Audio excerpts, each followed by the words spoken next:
욥의 여섯째 담론 21장. 욥이 말을 받았다. 내 말을 귀담아 듣게나. 그것이 바로 자네들이 나를 위로하는 것이네. 참아주게나. 내가 말을 하게. 내 말이 끝난 뒤에 비웃어도 좋네. 내가 사람을 원망한다는 말인가. 내가 어찌 조급하지 않을 수 있겠나. 나를 쳐다보게. 놀라서 손에 입에 갖다 대지 않을 수 없을 것이네. 나는 생각만 해도 소스라치고 전율이 내 몸을 사로잡는다네. 어째서 악인들은 오래 살며 늙어서조차 힘이 더하는가. 자식들은 그들 앞에서, 후손들은 그들 눈앞에서 든든히 자리를 잡지. 그들의 집은 평안하여 무서워할 일이 없고 하느님의 회초리는 그들 위에 내리지도 않아. 그들의 수소는 영락없이 새끼를 베게 하고 그들의 암소는 유산하는 일 없이 새끼를 낳지. 아이들은 양떼처럼 풀어놓으면 그 어린 것들이 마구 뛰어논다네. 손붓과 비파에 맞추어 목청 돋우고 피리 소리에 흥겨워하며 행복 속에 나날을 보내다가 편안히 저승으로 내려간다네. 그런데도 하느님께 이런 소리나 한다네. 우리 앞에서 비키십시오. 당신의 길을 안다는 것이 우리 마음에는 내키지 않습니다.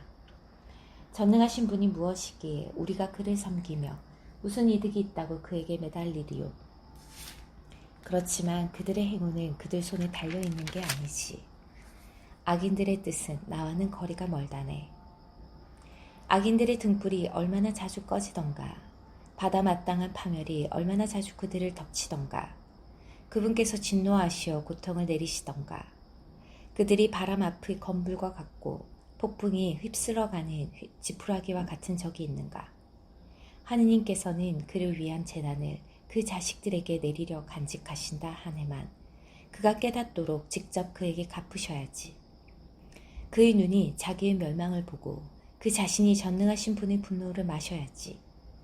그의 달수가 다하여 죽은 뒤에는 제 집안이 무슨 근심거리가 되겠나. 그러나 높은 이들을 심판하시는 분이신데 누가 하느님께 지식을 베풀 수 있겠는가.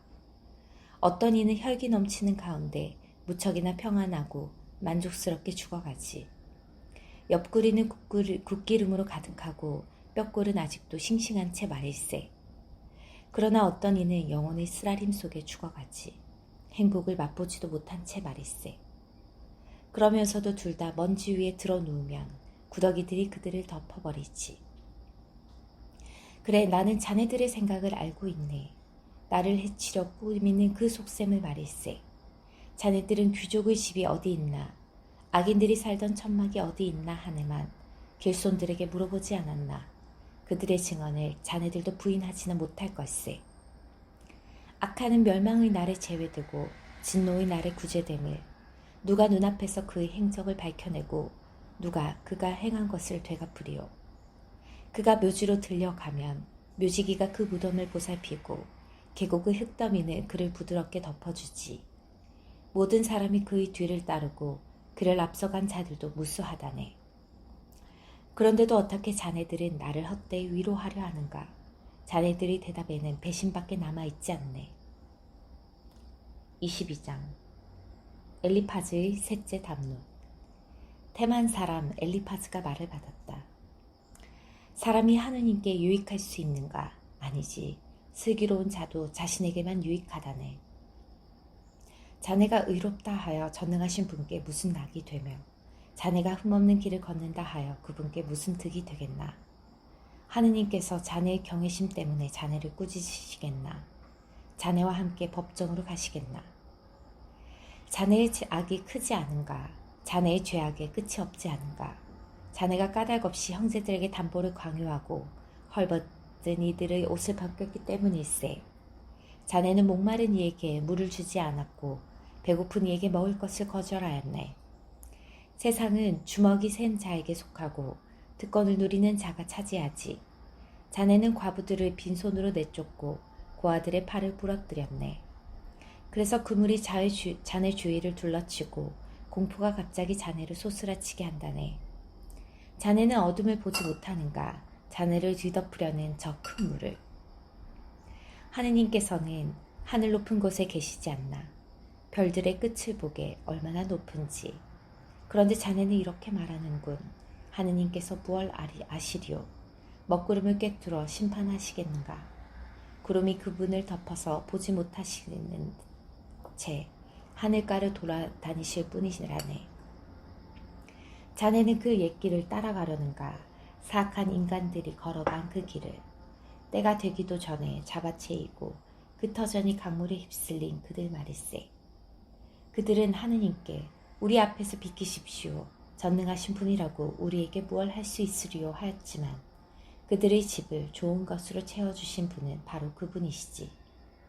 그렇지만 악인들의 뜻은 나와는 거리가 멀다네. 의인들은 보고 즐거워하며 무죄한 이는 그들을 비웃네. 정녕 우리의 적은 멸망하고 그들에게 남은 것은 불이 삼켜버렸다네. 자, 이제 그분과 화해하여 평화를 되찾게. 그러면 자네에게 행복이 찾아올 것일세. 그분 입에서 나오는 가르침을 받아들이고 그분의 말씀을 마음에 새겨두게. 자네가 전능하신 분께 돌아오면 회복될 것세. 자네 천막에서 불의를 치워버린다면 말일세. 먼지 위로 금을 내던져 버리게. 오피를 순금까지도 개울의 돌들 사이로 말일세. 그러면 전능하신 분께서 자네의 금이 되시고 자네에게 추상품의 은이 되실 것이네. 그러면 전능하신 분께서 자네의 기쁨이 되시고 자네는 하느님께 얼굴을 들게 될 것일세.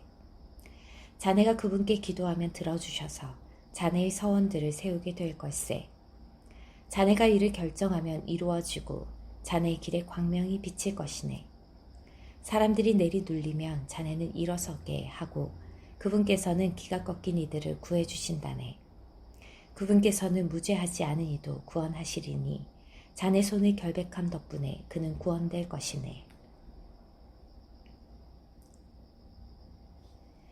23장 욥의 7째 담론. 욥이 말을 받았다. 오늘도 나의 탄식은 쓰디쓰고 신음을 막는 내 손은 무겁기만 하구려. 아, 그분을 어디에서 찾을 수 있는지 알기만 하면 그분의 거처까지 찾아가련마늘. 그분 앞에 소송물을 펼쳐놓고 내 입을 변론으로 가득 채우련마늘. 그분께서 나에게 어떤 대답을 하시는지 알아듣고 그분께서 나에게 무슨 말씀을 하시는지 이해하련마늘. 그분께서는 그 큰 힘으로 나와 대결하시려나. 아니, 나에게 관심이라도 두기만 하신다면. 그러면 올곧은 이는 그분과 소송할 수 있고 나는 내 재판관에게서 영원히 풀려나련마늘. 그런데 동력으로 가도 그분께서는 계시지 않고 서력으로 가도 그분을 찾아낼 수가 없구려. 북녘에서 일하시나 하건만 눈에 뜨이지 않으시고 남녘으로 방향을 바꾸셨나 하건만 배울 수가 없구려. 그분께서는 내 길을 알고 계시니 나를 시금해 보시면 내가 순금으로 나오련마는. 내 발은 그분의 발자취를 놓치지 않았고 나는 그분의 길을 지켜 빗나가지 않았네. 그분 입술에서 나온 계명을 벗어나지 않았고 내 결정보다 그분 입에서 나온 말씀을 더 소중히 간직하였네. 그러나 그분은 유일하신 분, 누가 그분을 말릴 수 있으리요. 그분께서 원하시면 해내고야 마시거늘 나에 대해 결정하신 바를 마무리하시리니 이런 일들이 그분께는 많기도 하다네. 그러니 그분 앞에서 내가 소스라치고 생각만 해도 그분을 무서워할 수밖에. 하느님께서는 내 마음을 여리게 만드시고 전능하신 분께서는 나를 소스라치게 하신다네. 정녕 나는 어둠 앞에서 멸망하고 내 앞에는 암흑만 뒤덮여 있을 따름이네. 24장. 어찌할 전능하신 분께는 시간이 없단 말인가. 어찌할 그분을 아는 이들이 그분의 날을 보지 못하는가. 사람들은 경계선을 밀어내고 가축대를 빼앗아 기르며 고아들의 나귀를 끌어가고 과부의 소를 담보로 잡는데 가난한 이들을 길에서 내쫓으니 이 땅을 가련한 이들은 죄다 숨을 수밖에. 그들은 광야의 들나귀처럼 먹이를 찾아서 일하러 나가네. 그들에게는 사막이 자식들을 위한 양식이 있는 곳. 그들은 들에서 꼴을 거두어 들이고 악인의 포도밭에서 남은 것을 따들이네. 알몸으로 밤을 지새네 옷도 없이 주위에 덮을 곳도 없이 산의 폭우로 흠뻑 젖은 채 피할 데 없이 바위에 매달리네. 그들은 아버지 없는 자식을 젖가슴에서 빼앗아가고 가련한 이가 위에 걸친 것을 담보로 잡는다네. 그들은 알몸으로 옷도 없이 돌아다니고 굶주린 채 곡식단을 나르며 돌담 사이에서 기름을 짜고 목마른 채 확을 밟는다네. 성읍에서는 사람들이 신음하고 치명상을 입은 이들이 도움을 빌건만 하느님께서는 이 부당함에 관심도 두지 않으시는구려. 이들은 빛의 적이 된 자들, 광명의 길에 익숙하지도 않고 그 행로에 머무르지도 않는다네. 살인자는 새벽같이 일어나 가련한 자와 가난한 이를 살해하고 밤에는 도둑처럼 된다네. 땅거미가 자기를 노리는 간음자의 눈, 어떤 눈도 나를 못 보리라 생각하며 얼굴에 가리개를 쓰네. 도둑은 어둠 속에서 남의 집에 침입하고 낮에는 안에서 문을 걸어 잠그니 빛을 알지 못한다네. 저들 모두에게는 아침도 암흑이니 암흑의 공포에 익숙하기 때문이네. 그는 삽시간에 물 위로 떠내려가고 그의 토지는 이 땅에서 저주를 받아 그는 포도밭 가는 길에 들어서지도 못하네. 가뭄과 더위가 눈 녹은 물을 빼앗아 가듯 저승도 죄 지은 자들을 채가버리네. 오태조차 그를 잊고 구더기가 그를 빨아먹네. 아무도 그를 더 이상 기억하려 하지 않으리니 부리가 나무처럼 부러지네. 그가 아이를 낳지 못하는 여인을 착취하고 과부에게 선행이라고는 베푼 적이 없기 때문이지. 그분에게 힘 있는 자들을 당신 권능으로 오래 살게 하시어 그가 번창한다 해도 제 생명에는 자신이 없다네.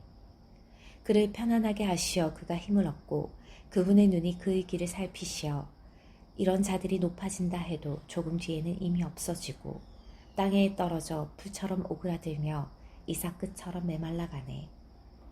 그렇지 않은가? 그렇다면 누가 나를 거짓말쟁이라 하고 누가 내 말을 무효로 만들 수 있겠는가?